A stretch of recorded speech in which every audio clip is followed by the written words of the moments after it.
I think what he was doing musically, people were not loving. I think people were angry that the Beatles had broken up and were taking it out on him and taking it out on his wife, Linda.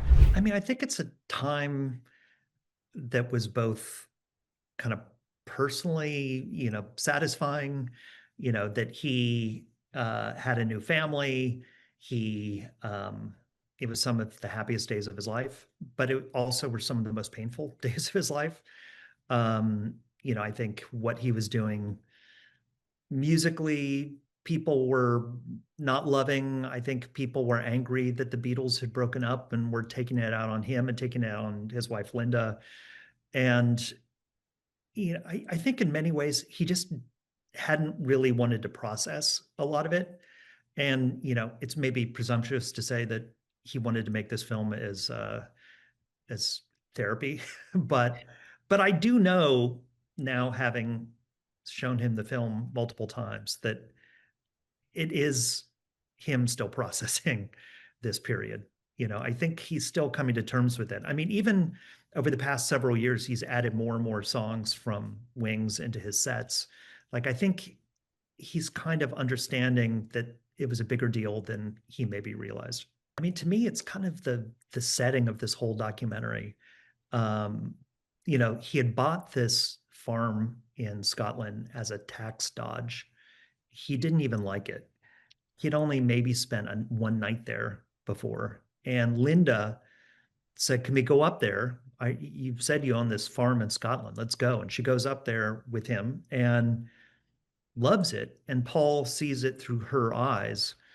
And she knows when the Beatles implode that the best thing to do is just get away from it all and go up to this farmhouse.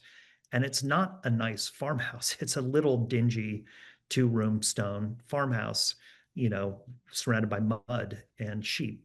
And Paul and Linda essentially, and their new children, their young children, start this new life. But in a way, as crazy as it is, it was probably the sanest thing he could have done, because it completely removed him from the insanity of the Beatles, of the media, of expectation. I mean, it was really important to me to make Linda dimensional because she generally hasn't been. People don't really understand her, and that she was a very strong woman. She'd been a rock photographer, of course, so she knew music, loved music. She was cool.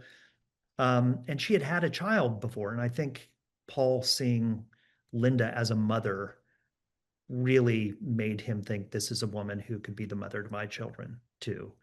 And they became inseparable. I mean, famously, they did not spend a single night apart from the time they were married until he went to jail in Japan in 1980. So, I mean, that's incredible. But she also then joins his band, not because she's a good musician, because she says I wasn't.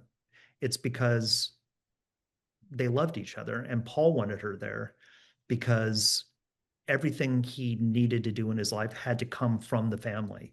There was no separation of family and career.